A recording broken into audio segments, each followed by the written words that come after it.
Hello everyone, it's me Uncle John. Today I am going to read S6 1699 Wayside School. Chapter 12 Jason. Jason had a small face and a big mouth. He had a second biggest mouth in Mrs. Jules' class. And there were an awful lot of big mouths in that class. Mrs. Jules, Jason called without raising his hand. Joy is chewing gum in class. Joy had the biggest mouth in Mrs. Jules' class. And it was filled with gum. There was hardly even room for her tongue. Joy, I'm ashamed of you, said Mrs. Jules. I'm afraid I'll have to put your name up on the board. That's okay, Mrs. Jules, Jason called. I'll do it. Jason hopped out of his seat and wrote Joy's name on the blackboard under the word discipline. While he was up, Joy took the glob of gum out of her mouth and placed it on Jason's chair. Randy and Allison giggled. Jason walked back from the blackboard to his desk and sat down. Mrs. Jules, he called, I'm stuck. Randy and Allison giggled again. Mrs. Jules got angry. Joy, you're going home on the kindergarten bus today. Oh, good, said Todd. I'll have some company. Todd went home on the kindergarten bus every day. He could never seem to make it to 12 o'clock without getting into trouble 3 times. His name wasn't even up on the blackboard yet, but he knew that by 12 o'clock it would be up, checked, and circled. Mrs. Jules, what am I going to do? I'm stuck. I'm going to have to stay here the rest of my life, said Jason. Joy, tell Jason you're sorry, said Mrs. Jules. I'm sorry, Jason, said Joy. Oh, that's okay, Joy, said Jason. I don't mind. Try to get up, Jason, said Mrs. Jules. Jason tried. I can't, Mrs. Jules. I'm stuck. Mrs. Jules asked the 3 Erics to help. Eric Fry, Eric Ovens pulled Jason, and Eric Bacon held the chair. Stop, cried Jason. You'll rip my pants. Randy and Allison giggled. All right, said Mrs. Jules. Let's try ice water. The sound freeze the gum and make it less sticky. I'll go get some from Miss Mush. Miss Mush was the lunch teacher at Wayside School. She had the remarkable ability to undercook a dish and overcook it at the same time. The specialty was a nice hot bowl of mud. She called it porridge. Jason looked at Randy and Allison. No, Mrs. Jules, he said. Don't leave me. Besides, Miss Mush's ice water is probably warm. Don't be silly, Jason, said Miss Jules. I'm sure it'll be at least as cold as her soups. Randy and Allison leered at Jason. No, Mrs. Jules, don't go, begged Jason. I'll be right back, Jason, said Mrs. Jules. She went to Miss Mush for some ice water. As soon as Mrs. Jules stepped out the door, Randy and Allison jumped up from their seats and started to tickle Jason. He laughed until his hair turned purple. The girls got back to their seats just as Mrs. Jules returned. Mrs. Jules carried a big bucket of ice-cold water. Oh no, please don't. No, Jason pleaded. We have no choice, said Miss Jules. She threw the water all over him. Well, said Mrs. Jules, try to get up. Jason was drenched. I'm wet and I'm cold and I'm still stuck. Oh well, it didn't work, said Mrs. Jules. At least we tried. Now I guess we'll have to cut your pants off. Randy and Allison giggled. No, Mrs. Jules, no, Jason screamed. I don't mind being stuck here. I'm really very comfortable. Don't be silly, Jason. Don't cut off my pants, said Jason. The 3 Erics can carry you to the bathroom. I'll ask Louise to call your mother. She can bring you a new pair of pants. The 3 Erics took hold of Jason's chair and turned him upside down. No, Mrs. Jules, said Jason. Now I'll always have a place to sit down. I won't have to worry about finding a seat on the bus. 3 Erics began to take him away. Wait, said Joy. Mrs. Jules, if I can get Jason unstuck, do I still have to go home on the kindergarten bus? All right. If we can somehow get Jason free, you don't have to go home early. Don't trust her, Mrs. Jules, said Jason. He was still hanging upside down. I'll just kiss him, said Joy. No, Jason screamed. Don't let her kiss me, Mrs. Joel. Throw water on me, tickle me, cut off my pants, hang me upside down from the ceiling. But don't let her kiss me. I'll just kiss him on the nose, said Joy. You've got nothing to lose, Jason, said Miss Joel. Ooh, who'd want to kiss Jason? Said Allison. Jason hung helplessly upside down. Joy stepped up and kissed him on the nose. Jason fell out of the chair and hit his head on the floor. Randy and Allison giggled. Darn, now I'll have to go home alone again. Joy erased her name from the blackboard. Chapter 13, Randy. Randy had 22 beautiful teeth. Everyone else had 24. Randy was missing her 2 front teeth, and those were the most beautiful teeth of all. Your front teeth are so cute, said Mrs. Jewell. They make you look just adorable. But Mrs. Jewell, said Randy, I don't have any front teeth. I know. That's what makes them so cute. Randy didn't understand. Ooh, Randy. I just love your 2 front teeth, said Mauricia. I wish I had some like that, but I don't have them, said Randy. That's why I love them so much, said Mauricia. Oh, this is silly, said Randy. Everybody thinks the teeth I don't have are cute. I'm not wearing a coat. Don't you all just love my coat? What about my third arm? I don't have one. Isn't it lovely? Love your hat, Randy, said Joy. I'm not wearing a hat. Randy screamed. That's what makes it so interesting, said Joy. Don't you think so, Leslie? Oh yeah, it's a very nice hat. Nice boots too. I'm not wearing boots, Randy insisted. Yeah, they're very nice boots. They go swell. They go so well with your hat. What hat? Asked Matt. Yes, Leslie agreed. Randy showed excellent taste by not wearing the hat or the boot. They go so well together. Randy had enough, so she covered the hat so nobody could see her hat. She put her feet under her desk so nobody could see her boots. Then she closed her mouth tightly so nobody could see her 2 front teeth. Suddenly, everybody who was sitting near her began to laugh. What's so funny? Asked Todd. The joke Randy didn't tell, said Jason. Ask Randy not to tell it again, Todd, said Calvin. Randy, don't tell it again. Randy was horrified. She didn't know what to do. She kept her mouth shut and just stared at Todd. To amazement, Todd laughed. Hey, everybody, listen to Randy's joke. Randy didn't say a word, but the rest of the class began to laugh. Mrs. Jules got very angry. She wrote Randy's name on the blackboard under the word discipline. Classroom is not the place for jokes, she said. But Mrs. Jules, said Randy, I didn't tell a joke. Yes, I know. But the funniest jokes are the ones that remain untold. Okay, if that's what you want, then that's what you will get. I will really tell a joke. That way, I won't disturb the class. Tomorrow, I'll wear boots and a hat. Of course, you won't like them as much as the ones I didn't wear today. But I better hurry up and tell my joke before you all start to laugh. There was a monkey sitting in a banana tree. He was very hungry. He knew that somewhere in the tree there was a magic banana, and that once he ate that banana, he wouldn't be hungry anymore. He ate one banana. That wasn't it. He was still hungry. He ate another one. That one wasn't it either. He was still hungry. Finally, after he ate his 10th banana, he wasn't hungry anymore. I knew how to find it, he said. It's too bad I didn't eat that one first. I wouldn't have had to waste all those other bananas. Nobody laughed. Nobody had even listened to Randy.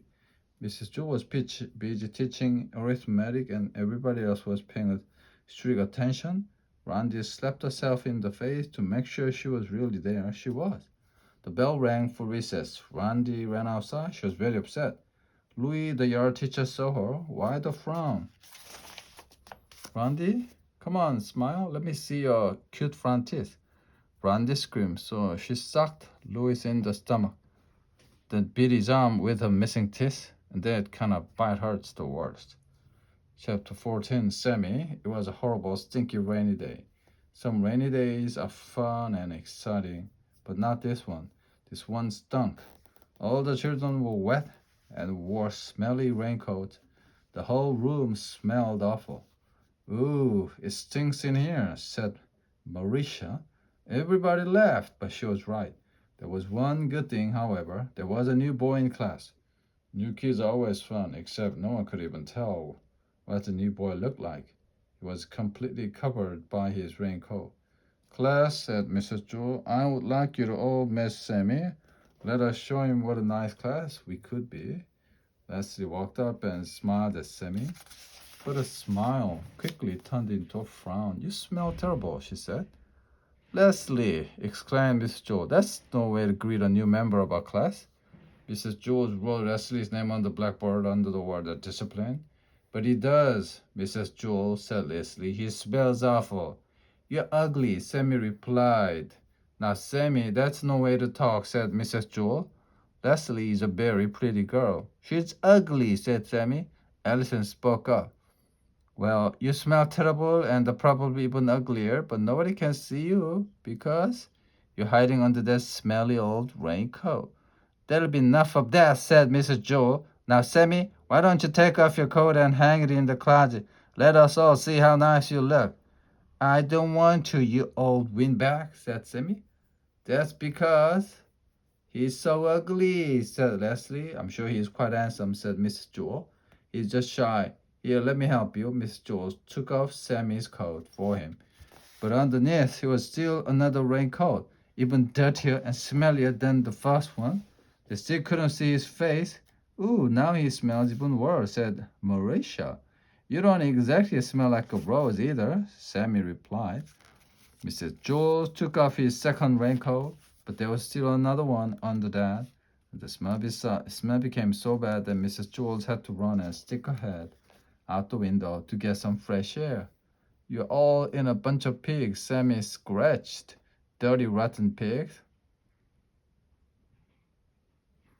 The smell was overpowering. Sammy just stood there, hidden under his raincoat. Mrs. Jewell wrote Sammy's name under the word discipline.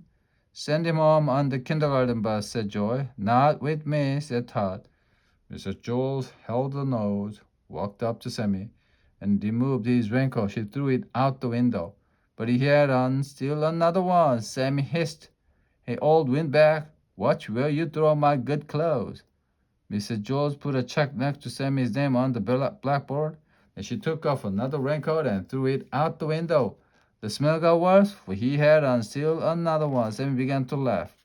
His horrible laugh was even worse than his horrible voice. When Sammy first came into the room, he was 4 feet tall, but after Mrs. Jewell removed 6 of his raincoats, he was only 3 feet tall, and there was still more raincoats to go. Mrs. Jewell circled his name and removed another coat. She threw it out the window, put a triangle round the circle, and threw another one of his coats outside. She kept doing this until Sammy was only 1.5 feet high. With every coat she took off, Sammy's laugh got louder and the smell got worse. Some of the children held their ears, others could hold only one ear because they were holding their nose with the other hand. It was hard to say which was worse, the laugh or the smell. Let me stop laughing and said, Hey, old windbag, if you take one more of my coat and throw it out the window, I'll bite your head off. They smell too bad for me to allow them in my classroom. You can pick them up when you leave. They smell better than you do, pighead, Sammy shouted. Mrs. Jewell didn't stop. She took off another one of his coat, then another and another. Sam was only 4 inches tall, 3 inches tall, 2 inches tall. As she moved the final coat, all that was there was a dead rat. I don't allow dead rats in my classroom, said Mrs. Jewell. She picked it up by the tail, put it in a plastic bag, and threw it away. Mrs. Jewell didn't allow dead rats in her class. Todd once brought in a dead rat for show and tell, and Mrs. Jewell made him throw that one away too. I'm glad Sammy isn't allowed in our classroom, said Randy. I didn't like him very much. Yes, we caught another one. Dead rats were always trying to sneak into Mrs. Jewell's class. That was the third one she had caught since September. Chapter 15, DD. The story contains a problem and a solution. Didi was a mousy-looking kid. Unlike most children at Wayside School, she liked recess better than spelling. As soon as the recess bell rang, she would jump up from her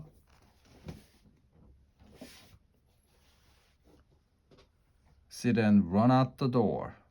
There were big signs in Wayside School on every floor. No jumping down the stairs. Didi never seemed to notice the sign. She jumped down the stairs. Some children took the stairs 2 at a time. Didi took them 10 at a time. That was on the way down was funny. She never seemed to be in quite the same hurry. On the way back up, there was another sign at Wayside School. No cutting across the grass.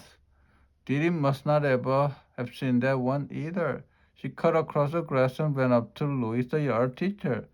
I want a green ball. Didi said the green balls were the best. I'm all out of green balls, said Louis. Okay, then I want a red ball, said Didi. The red balls are just about as good as the green balls. They didn't bounce as high, but actually, sometimes you don't want a ball to bounce too high. I'm all out of red balls too, said Louis. Do you have anything left? Asked Didi. Didi meant anything besides the yellow ball. There was one yellow ball at Wayside School, and Louis was always trying to get rid of it. It didn't bounce, and it never went the way it was kicked. Anything at all? Asked Didi. Today is a lucky day, said Louis. I have one ball left, just for you. The one and only yellow ball. No thanks, said Didi. Come on, take it, said Louis. Why don't you ever have any green or red balls? Asked Didi. I do, said Louis. But the other children ask first. By the time you get out here, they're all gone. But that's because I have to come all the way from the 30th story. How do you expect me to compete with the kids from the first or second? She asked. That's why I saved you the yellow ball, said Louis. Everybody wanted it, but I saved it just for you. I bet, said Didi. She took the yellow ball and bounced it on the ground. It stopped dead with a thud. She stepped back, ran up, and kicked it. We went backwards over her head. She didn't bother chasing it. Instead, she played hopscotch with Jenny and Leslie. She thought it was disgusting. The next day, Didi asked Mrs. Joel if she could go to recess early. Why? Asked Mrs. Joel, so I can get a green ball before Louis gives them all away. Said Didi. I'm glad you have a good reason, said Miss Joel. Yes, you may go but first spell Mississippi for me. Spelling was not Didi's best subject. By the time she finally got it right, she was 5 minutes late for recess. She jumped down the stairs, cut across the grass, and ran up to Louis. There were no green balls left. There were no red balls left either. However, there was still the yellow ball. Didi played the jump rope with Joy and Mauricia. It was no better than hopscotch. But Didi's problem was to figure out a way to get a green ball, or at least a red ball.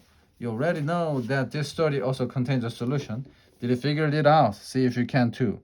Remember everything you know about Didi, Wayside School, and Mrs. Jewel? Hint, the next day, Didi brought a cream cheese and jelly sandwich, some nuts and shredded cheese in her lunchbox. Here's what happened. Just before recess, Didi smeared the cream cheese and jelly all over her face. Then she stuffed the mouth with nuts and hung the shredded cheese from her nose. When she closed her eyes, she looked just like a dead rat. Todd was in on the plan, Mrs. Jules. There's a dead rat in the classroom. Mrs. Jules was very put out. I want the dead rat outside immediately. When Mrs. Jules said immediately, she meant it. Didi instantly found herself outside on the playground. I want a green ball, she said. Louis pretended that he hadn't heard her. May I please have a green ball? Louis gave her a green ball. I don't know how you did it, Didi, but you're first today, he said. When Mrs. Jules found out that Didi and Todd had tricked her, she sent Todd home early on the kindergarten bus. Didi threw the green ball on the ground. It bounced 50 feet straight up in the air, and then she caught it. You don't like me, do you? She asked Louis. Sure I do, said Louis. No, you don't. Yes, I like you. No, you don't, Didi insisted. Yes, I like you. I really do, said Louis. Are you sure? Asked Didi. Yes, said Louis. Don't you believe me? I guess so, said Didi. Do you like me? Asked Louis. You bet, said Didi. You're my best friend. Terrific, said Louis. I always wanted to be best friends with a dead rat. The end.